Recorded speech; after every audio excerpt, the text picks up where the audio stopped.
Alerta máxima. El cielo se ha abierto y algo imposible acaba de suceder. Escuchen esto, América. El mundo entero tiembla. El cometa interestelar Tracy Atlas, ese viajero de otro sistema estelar, cambió en solo 24 horas. Los científicos de la NASA están mudos, con los ojos desorbitados frente a las pantallas. Imágenes capturadas por el Hubble y el James Webb muestran algo que desafía toda ley conocida. Chorros de gas de millones de kilómetros disparándose hacia el Sol, un brillo que aumenta 100 veces en un día, y un pulso rítmico cada 16 horas, como si latiera. Pero aquí viene lo que les va a helar la sangre. Hay voces dentro de la comunidad científica que susurran lo impensable. ¿Y si no es un cometa? ¿Y si es tecnología? El Dr. Avi Loeb, astrofísico de Harvard, acaba de publicar cálculos que le quitan el sueño a medio planeta.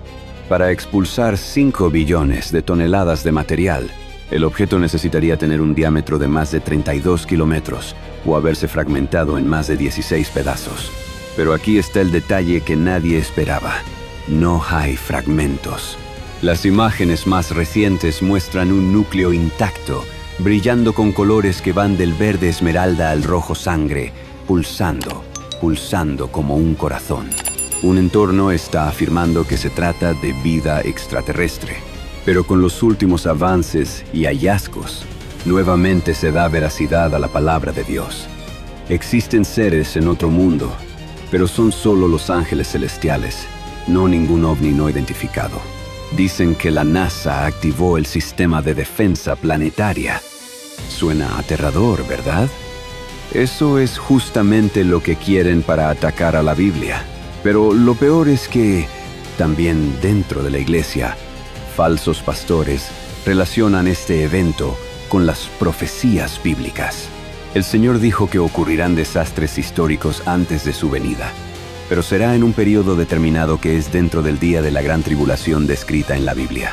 Y cuando suceda, no habrá satélite ni científico que pueda explicarlo, porque ocurrirá tan repentinamente que quedarán horrorizados de que las leyes de la ciencia no logren descifrarlo. La verdad es esta: esto no es extraterrestre.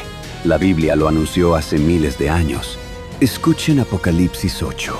Y el tercer ángel tocó la trompeta, y cayó del cielo una gran estrella, ardiendo como una antorcha, y se llamó Ajenjo. ¿Saben qué significa Ajenjo en hebreo? Amargura. Y eso sucederá tan repentino que ningún satélite podrá captarlo ni entenderlo. Y miren lo que está haciendo Tracy Atlas. Es una pequeñísima muestra de lo que pronto el Señor usará cuando venga el día de la tribulación. ¿Por qué este cometa aparece justo cuando las tormentas solares están golpeando la Tierra con una furia nunca vista? Auroras boreales visibles hasta en México, comunicaciones colapsadas, satélites cayendo como moscas. La NASA dice que es coincidencia, pero quizás el Sol está respondiendo al paso de este mensajero celestial. Las imágenes del 29 de octubre muestran 7 chorros saliendo del cometa. ¿Saben qué significa el número 7 en la Biblia? Perfección divina. ¿Coincidencia? Solo Dios lo sabe. El 29 de octubre, Tracy Atlas cruza el perihelio. Los telescopios capturan el momento exacto en que el calor infernal derrite sus cielos antiguos. Pero en lugar de desintegrarse, se transforma. De repente, su brillo aumenta 400 veces. Su cola se extiende 1.8 millones de millas en una dirección y 620,000 millas hacia el Sol. Algo físicamente imposible. Los físicos están arrancándose el cabello porque los chorros deberían ser repelidos por el viento solar, pero estos lo atraviesan como si el Sol los estuviera llamando. Pero antes de que la especulación nos arrastre, recordemos la solemne advertencia de Colosenses 2:8. Mirad que nadie os engañe por medio de filosofías y huecas sutilezas según las tradiciones de los hombres, conforme a los rudimentos del mundo, y no según Cristo. Lo que los telescopios registran no es evidencia de inteligencias extraterrestres, sino un recordatorio soberano de la providencia divina. La Escritura es clara. Los cielos cuentan la gloria de Dios, y el firmamento anuncia la obra de sus manos. No busquemos señales apocalípticas en cada fenómeno celeste, pues Cristo advirtió, de aquel día y hora nadie sabe, ni aun los ángeles de los cielos, sino solo mi Padre. Tampoco caigamos en la trampa de falsos profetas, pues la Escritura describe tales cataclismos como repentinos, inescrutables para satélites y ecuaciones humanas. Lo que sí podemos afirmar es que este cometa nos confronta con la inmensidad del dominio divino. El salmista se preguntaba, «Cuando veo tus cielos, obra de tus dedos, la luna y las estrellas que tú formaste, digo, ¿qué es el hombre? Para que tengas de él memoria». La respuesta es la misma hoy. El hombre es criatura, no creador, polvo, no soberano. Jamás entenderá la inmensidad de la sabiduría del Señor. Jamás comprenderá toda la creación. Pero ¿qué hace la humanidad cuando ven estas maravillas? Atacan a Dios, reniegan de Dios. Este cometa no va a chocar con la Tierra. Y quizás Dios lo está usando como un pregonero celestial. El latido del corazón de Dios sigue diciendo, «Arrepiéntanse, mi Hijo viene». La Biblia dice en Joel 2, «El sol se convertirá en tinieblas, y la luna en sangre, antes que venga el día grande y espantoso del Señor». ¿Y saben qué color tomó la coma de 3 y Atlas después del perihelio? Rojo sangre. ¿Coincidencia? Solo Dios lo sabe. En el control de la NASA, científicos ateos miran las pantallas, viendo cómo su cometa natural desafía todas sus ecuaciones. Uno de ellos, con lágrimas en los ojos, susurra, Esto no puede ser natural, y tiene razón, porque lo que ellos llaman procesos físicos es la mano de Dios moviendo. La NASA puede activar sus defensas planetarias, pero nada detendrá el plan de Dios. El verdadero impacto no será físico, será espiritual. Una vez más, la ciencia queda en ridículo al no encontrar las razones de todo, pero a su vez se humilla ante la creación de Dios. Pero los hombres buscan torcer todo en su corrupción y niegan y atacan a Dios, quedando en ridículos por chocar con una pared sin salida. Pero la palabra es clara, porque la ira de Dios se revela desde el cielo contra toda impiedad e injusticia de los hombres que con injusticia reprimen la verdad. Porque lo que de Dios se conoce les es manifiesto, pues Dios se lo manifestó. Porque lo invisible de Él, su eterno poder y deidad, se perciben claramente desde la creación del mundo, siendo entendidos por medio de las cosas creadas, de modo que no tienen excusa. Porque habiendo conocido a Dios, no le glorificaron como a Dios, ni le dieron gracias, sino que se envanecieron en sus razonamientos, y su necio corazón fue entenebrecido. Profesando ser sabios, se hicieron necios. Hoy vivimos en una época dentro del cristianismo, donde se observa una creciente tendencia hacia el universalismo, la creencia de que todos se salvarán, que Dios es demasiado bondadoso como para condenar a la gente al infierno eterno. Por lo tanto, no deberíamos preocuparnos por el juicio final ni por la evangelización. Pero esta no es la opinión del apóstol Pablo.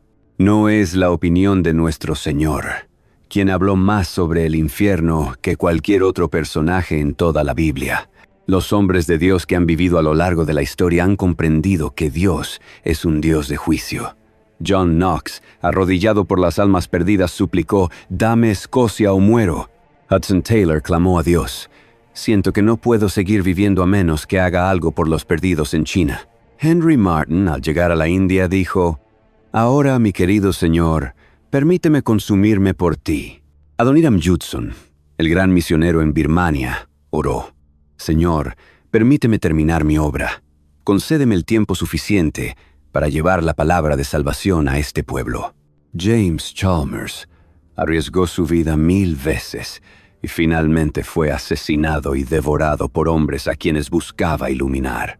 Robert Arthington vivió en una sola habitación, cocinándose comidas sencillas y donando $500,000 a misiones, diciendo, «Con mucho gusto haría del suelo mi cama, antes que permitir que los hombres perezcan por falta del conocimiento de Cristo». Ellos comprendían lo que significa morir sin Dios. Comprendían que los hombres estaban bajo la ira de Dios. Y hoy muchas cosas se nos manifiestan, mostrándonos que el tiempo se acerca. que el día del Señor está más cerca de lo que pensamos, y pronto caerá su ira y juicio sobre este planeta. El Evangelio comienza en Romanos 1, versículo 18. Comienza con la ira de Dios revelada sobre toda impiedad. Los hombres son hijos de ira, nacen para la ira. La sonrisa de Dios se ha convertido en ceño fruncido. Como escribió el puritano Thomas Watson, así como el amor de Dios endulza todo lo amargo, la maldición de Dios amarga todo lo dulce. Pero, ¿merece el ser humano esto? ¿Cómo podemos ser considerados responsables? Esa es precisamente la pregunta que Pablo responde en este texto. Y la respuesta comienza con la historia de Israel y los filisteos. En 1 Samuel, capítulo 4, Israel, alejado de Dios, enfrenta a su enemigo. Desesperados, traen el arca del pacto, el símbolo de la presencia de Dios, creyendo que una caja les daría la victoria. Cuando el arca llegó, todo Israel gritó con tal fuerza que la tierra tembló. Los filisteos oyeron y temieron, diciendo: «Ay de nosotros, ¿quién nos librará de la mano de estos dioses poderosos?». Recordaban las plagas de Egipto, pero se armaron de valor y lucharon. ¿Y qué pasó? Israel fue derrotado. 30,000 soldados murieron. El arca de Dios fue robada. Dios no es un genio utilitario que se puede usar a conveniencia. Los filisteos, ahora en posesión del arca, la llevaron a la casa de su dios, Dagón. A la mañana siguiente encontraron a Dagón postrado rostro en tierra ante el arca. Lo levantaron. Al día siguiente, Dagón estaba caído de nuevo, pero esta vez con la cabeza y las manos cortadas. Dios estaba enviando un mensaje claro: «No tolero la competencia». Entonces, la mano del Señor pesó sobre ellos, los hirió con tumores y una plaga mortal de ratones. Murieron. Aterrorizados, enviaron el arca de ciudad en ciudad y la plaga los seguía. Finalmente, desesperados, reunieron a sus adivinos, quienes les dijeron: «Si envían el arca del Dios de Israel, no la envíen vacía, sino que por supuesto le ofrecerán una ofrenda por la culpa». Piensen en esto. Una ofrenda por la culpa implica pecado. Estos paganos, sin la ley de Moisés, sabían en sus corazones que estaban recibiendo lo que merecían. Reconocieron que habían ofendido a este Dios y que Él tenía derecho a juzgarlos. Dios jamás juzga a menos que el juicio sea merecido. Él es un Dios de justicia absoluta. Entonces, ¿cómo puede un hombre ser responsable? ¿Cómo podían ser responsables esos filisteos? La respuesta está en Romanos, capítulo 1, versículo 19. La primera razón de la ira de Dios es la revelación. La razón por la que Dios puede revelar su ira contra ellos es porque lo que de Dios se conoce les es manifiesto, pues Dios se lo ha manifestado. ¿Cómo?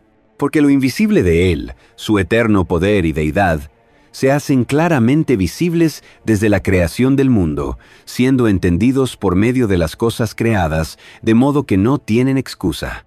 A los hombres se les dio la verdad de Dios. Los filisteos, los cananeos, los egipcios, todos conocían la verdad de Dios.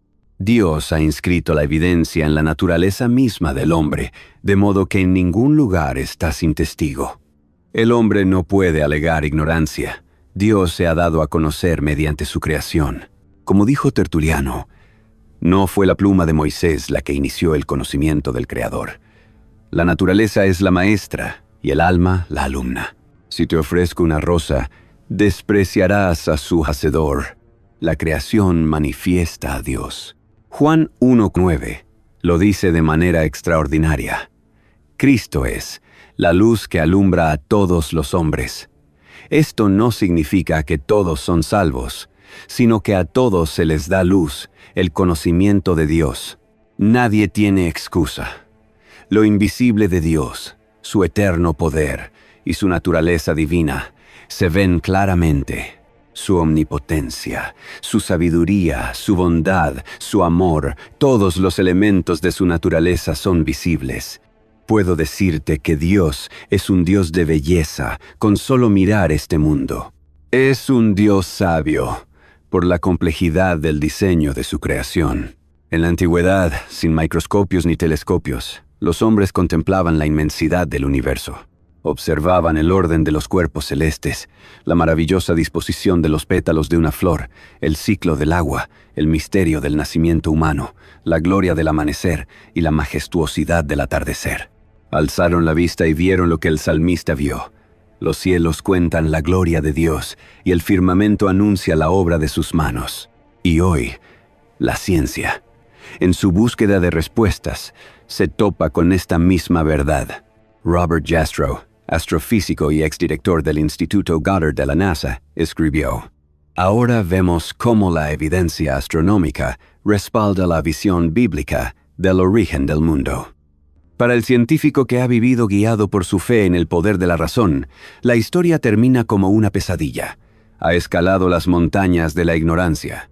Está a punto de conquistar la cima más alta, y cuando logra superar la última roca, es recibido por un grupo de teólogos que han estado allí durante siglos. Pensemos en el poder de Dios. Hay 1800 tormentas activas en el mundo en este momento, consumiendo una energía de 1.300 millones de caballos de fuerza. Una lluvia de 10 centímetros sobre un área de 25.900 kilómetros cuadrados requeriría quemar 640 millones de toneladas de carbón para evaporar el agua. Dios lo hace con el sol, a 93 millones de millas de distancia. La Tierra pesa 6 septillones de toneladas, suspendida en el vacío, girando a 1.600 kilómetros por hora con precisión perfecta, mientras viaja a 1.600 kilómetros por minuto en su órbita. El corazón humano, del tamaño de un puño, bombea 6.800 litros de sangre al día, realizando el trabajo suficiente en 12 horas para levantar 65 toneladas. El Sol consume 4 millones de toneladas de materia por segundo. Si tomáramos todas las moléculas de una sola gota de agua y las ampliáramos al tamaño de un grano de arena, tendríamos suficiente arena para construir una carretera de 30 centímetros de espesor que iría de Los Ángeles a Nueva York. El diseño habla de un diseñador, y si sabemos que Dios existe, sabemos que es poderoso y divino. Por eso, el final del versículo 20 dice que los hombres no tienen excusa. Todos los que habitan esta tierra han experimentado a Dios, su sabiduría, su poder y su generosidad en cada instante. Por lo tanto, no tienen excusa. La revelación general es el fundamento de toda condenación. Los hombres tienen esta oportunidad porque Dios se manifiesta en todas partes. Si Dios juzga, lo hace con justicia, porque el hombre no tiene excusa. Mucho menos ustedes, que conocen el Evangelio y el nombre del Hijo de Dios, el Señor Jesucristo, tienen excusa. ¿Cómo escaparán si descuidan una salvación tan grande? Porque la ira de Dios se revela contra todos los que reprimen la verdad con injusticia. La Biblia dice que el camino a Dios es a través de Cristo, y Él les ofrece esa oportunidad. Arrepiéntete hoy, porque cuando venga el verdadero ajenjo, será demasiado tarde. 3 Atlas es solo el aperitivo. El plato principal es el juicio de Dios sobre una generación rebelde. Pero para los que se arrodillan ahora, esta es una promesa. He aquí yo vengo pronto, y mi galardón conmigo.